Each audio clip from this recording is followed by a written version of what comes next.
Hey guys, this is Nancy of Designer Savvy. Today I'm going to show you how to make a simply delicious, quick, easy recipe. It's my favorite gluten-free brownie mix by Betty Crocker, and it's using 3 ingredients that I'm sure you have in your pantry. We're going to use 1/4 cup of oil, 2 tablespoons of water, 2 eggs, and I have a secret ingredient I'm going to be adding. You're going to love it. And my favorite way to make these brownies is in my Pampered Chef stoneware. You can see it's well loved. I love Pampered Chef products. I love cooking in stoneware because your baked items and your foods always come out just perfect and delicious. They don't burn. Love it. So I've already gone ahead and I have sprayed the muffin tins. So when it comes out, it's gonna look like a cupcake because we're gonna frost it. But it's thicker than a brownie and it has icing on it, and it's absolutely delicious, and everybody who's ever eaten them, they fall in love with them and they ask for more. So if this sounds good to you and you love gluten-free as much as I do, then let's get to baking. I've got the oven preheated on 350. Okay, so I want to make sure that I chop up any of the lumps that are in there. Makes it easier when I mix with the wet ingredients. Right, we have 2 tablespoons of water. I already have that in here. And I want to show you something before I put the water in. These are loose leaf rings, and this is a tip for today. You find them at your office supply stores, like for loose leaf notebooks and such. I love these. They are strong metal, so they hold all of my measuring spoons, and I also use them for measuring cups, and then with the cups I actually hook them on the inside of my cabinet door. So love that. So there's a little tip. All right, so I've already measured out the 2 tablespoons of water, so we're going to go ahead and pour that in, and let's do 1/4 cup of oil next. And you can use any kind of oil that you want to use. I just always use the Western oil. So we're going to do 1/4 cup of that.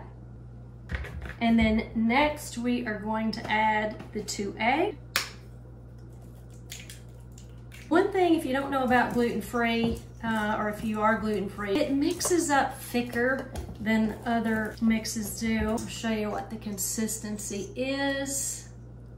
Pretty thick. Now for my secret ingredient, vanilla. We're gonna add just a little bit of this. My just a little bits are sometimes more than just a little bit. I'm gonna start with a teaspoon. I love vanilla flavoring. I think it makes anything that you bake taste so much better.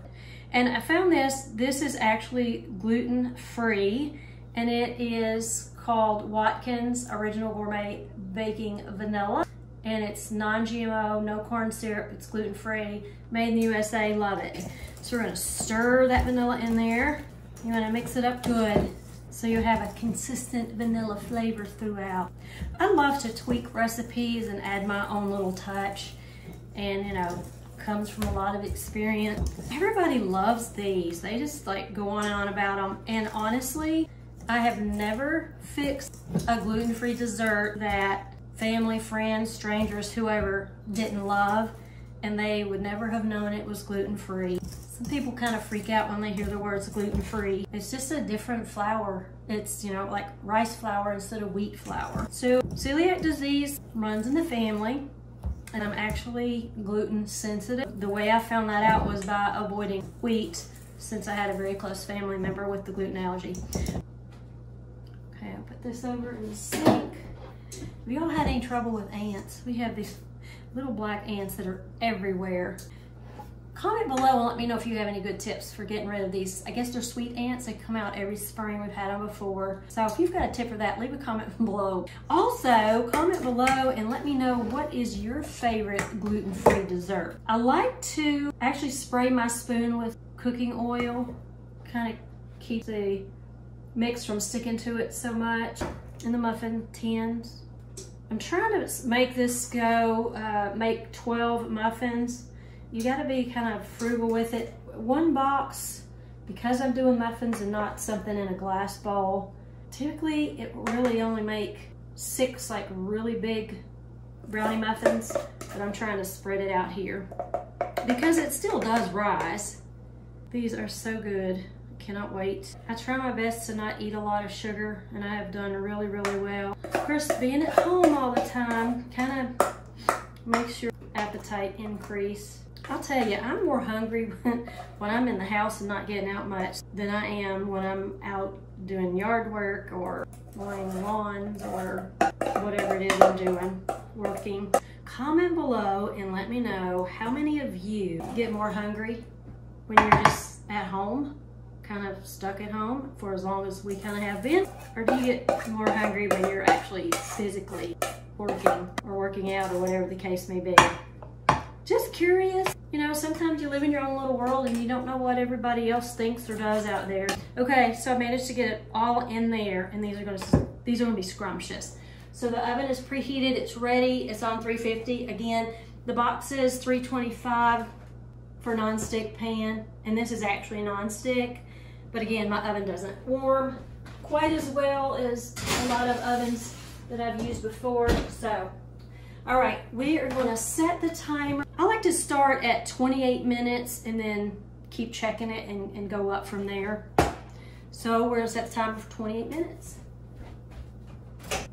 We'll let that cook, and with the awesomeness of video, I'll be back in just a minute, and that 30 minutes will fly right on by, and we will let the brownies cool for just a little bit, and then we will put some delicious cream cheese frosting on there, and it's gonna be delightful.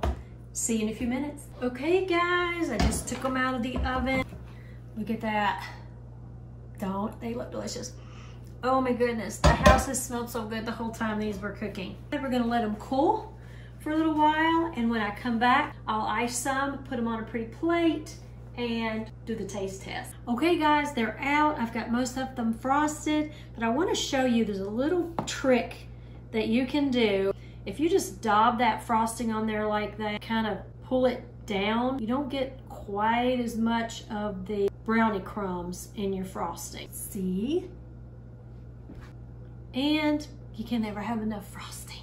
I know some people don't like frosting and some people do. Comment below and let me know if you prefer frosting or if you prefer for your brownie to be plain. If you are a chocolate lover and you are a brownie lover, you are gonna love these gluten-free brownies.